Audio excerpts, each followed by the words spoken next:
ভবিষ্যমালিকার ভবিষ্যৎবাণীতে বলা হয় যে কলিযুগ যতই গভীর হতে থাকবে ততই মানুষ সত্য থেকে দূরে সরে যাবে। 2025 সালের সময়কে বলা হয়েছে এক ভয়ঙ্কর সন্ধিক্ষণ। ধর্ম, সমাজ, রাজনীতি সবকিছুতেই নেমে আসবে বিশৃঙ্খলার কালো ছায়া।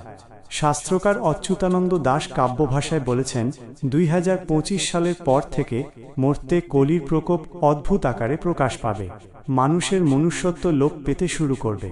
অর্থ ও কামই হবে মানুষের প্রধান লক্ষ্য।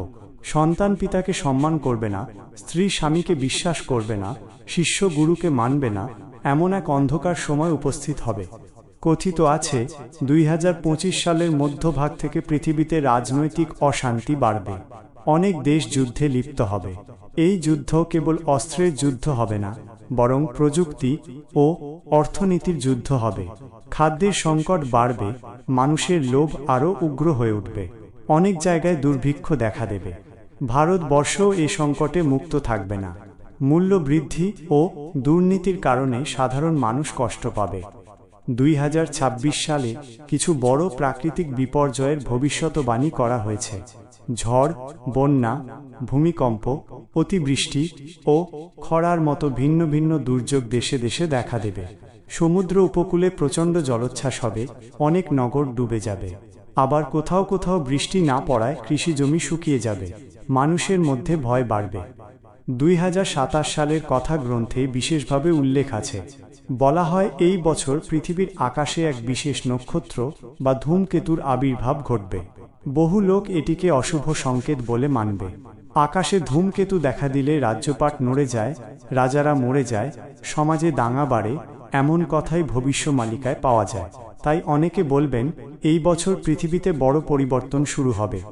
2028 সালে বলা হয়েছে, ভারতবর্ষে বিশেষ পরিবর্তন আসবে।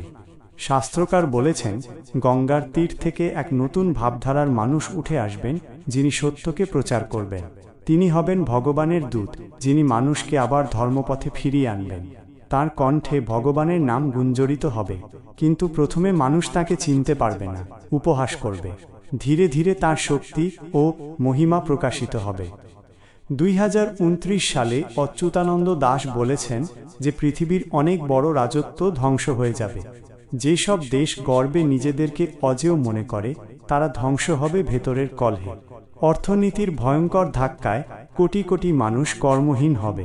শত্রুতা ও দাঙ্গা ছড়িয়ে পড়বে। অনেক স্থানে মানুষ শরণার্থী হবে। ভারতবর্ষ তখনও কষ্ট ভোগ করবে, কিন্তু ভারতের মাটিতে ভক্তরা যখন নাম সংকীর্তন করবে, তখন ভগবানের আশ্রয়ে সে দেশ টিকে থাকবে। 2030 সালে পৃথিবীতে এক মহান আধ্যাত্মিক আন্দোলনের সূচনা হবে বলে ভবিষ্যমালিকায় বর্ণিত আছে। বলা হয়, কৃষ্ণ ভক্তি আবার নবরূপে প্রকাশ পাবে। বহু দেশে ভক্তিগীতি, কীর্তন ও হরিনাম ছড়িয়ে পড়বে। মানুষ বুঝতে পারবে কেবল ভগবানের আশ্রয়েই মুক্তি আছে।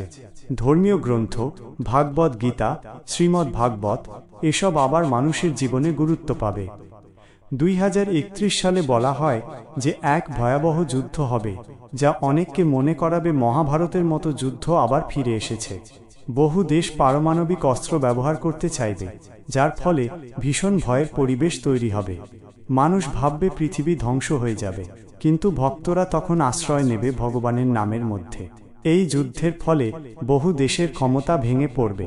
ভারতবর্ষ এই যুদ্ধে সরাসরি জড়ালেও এক রহস্যময় শক্তির দ্বারা রক্ষা পাবে। 2032 সালকে ভবিষ্যমালিকা এক বিশেষ বছর বলে উল্লেখ করেছে। বলা হয়, এই বছর এক নতুন যুগের সূচনা হবে। কলিযুগের গভীর অন্ধকারের মধ্যেই সত্যযুগের আভাস আসতে শুরু করবে।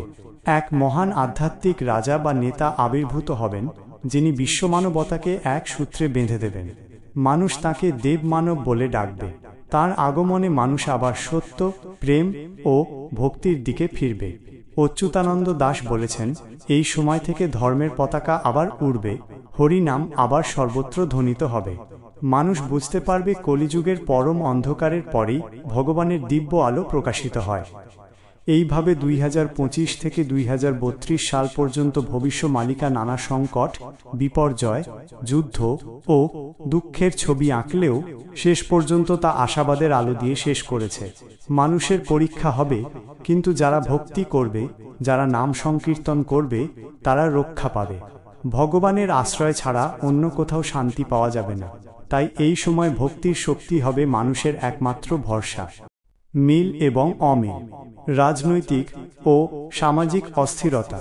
ভবিষ্যমালিকার একটি প্রধান ভবিষ্যৎবাণী হল কলিযুগের গভীর সময়ে রাজনৈতিক, সামাজিক এবং ধর্মীয় বিশৃঙ্খলা বাড়বে। বর্তমানে বিশ্বজুড়ে যে রাজনৈতিক অস্থিরতা, যুদ্ধ, যেমন ইউক্রেন রাশিয়া যুদ্ধ এবং সামাজিক অবক্ষয় দেখা যাচ্ছে, তার সাথে এই ভবিষ্যৎবাণীর মিল খুঁজে পাওয়া যায়। মানুষের মধ্যে লোভ, দুর্নীতি এবং আধ্যাত্মিক মূল্যবোধের অভাব, এই বিষয়গুলো আজকের সমাজের একটি বাস্তব চিত্র। প্রাকৃতিক দুর্যোগ, ভবিষ্যমালিকার 2026 সালের জন্য প্রাকৃতিক বিপর্যয়ের যে ভবিষ্যৎবাণী করা হয়েছে, তার সাথেও বর্তমান সময়ের জলবায়ু পরিবর্তনের কারণে সৃষ্ট ঝড়, বন্যা, খরা এবং ভূমিকম্পের মতো ঘটনার মিল দেখা যায়। কিছু অনুসারী মনে করেন এই ঘটনাগুলো ভবিষ্যমালিকার ভবিষ্যৎবাণীরই অংশ। যুদ্ধ এবং বিশ্ব সংকট, 2023 এবং 2024 সালে যে রাজনৈতিক অস্থিরতা ও যুদ্ধের পরিস্থিতি তৈরি হয়েছে, তা ভবিষ্যমালিকার 2025 সাল থেকে শুরু হওয়া যুদ্ধের ভবিষ্যৎবাণীর সাথে সামঞ্জস্যপূর্ণ। অনেক অনুসারী মনে করেন এটি তৃতীয় বিশ্বযুদ্ধের সূচনা, যা গ্রন্থে বর্ণিত হয়েছে। চূড়ান্ত সত্যতা, ভবিষ্যমালিকার ভবিষ্যৎবাণীকে কোনো বৈজ্ঞানিক বা ঐতিহাসিক তথ্যের ভিত্তিতে যাচাই করা সম্ভব নয়। এটি একটি ধর্মীয় বিশ্বাস এবং আধ্যাত্মিক গ্রন্থ, যা ভক্তদের কাছে পবিত্র। যারা এই গ্রন্থকে বিশ্বাস করেন, তারা মনে করেন যে এর ভবিষ্যৎবাণীগুলো পর্যায়ক্রমে সত্য হবে। অন্যদিকে যারা যুক্তিবাদী, তারা একে শুধুমাত্র একটি পৌরাণিক বা প্রতীকী বর্ণনা হিসেবে দেখেন, যা মানুষের নৈতিক অবক্ষয় এবং ধর্মীয় পুনরুজ্জীবনের ধারণাকে তুলে ধরে। সংক্ষেপে, ভবিষ্যমালিকার ভবিষ্যৎবাণীগুলোর সত্যতা নির্ভর করে ব্যক্তির বিশ্বাস এবং ব্যাখ্যার ওপর। কিছু ঘটনার সাথে এর ভবিষ্যৎবাণীর মিল পাওয়া গেলেও এর সব ভবিষ্যৎবাণী এখন পর্যন্ত পূর্ণাঙ্গভাবে সত্য হয়েছে এমনটা জোর দিয়ে বলা কঠিন। হরে কৃষ্ণ। প্রিয় ভক্তবৃন্দ, আপনারা দেখছেন ভক্তিলিঙ্ক চ্যানেল।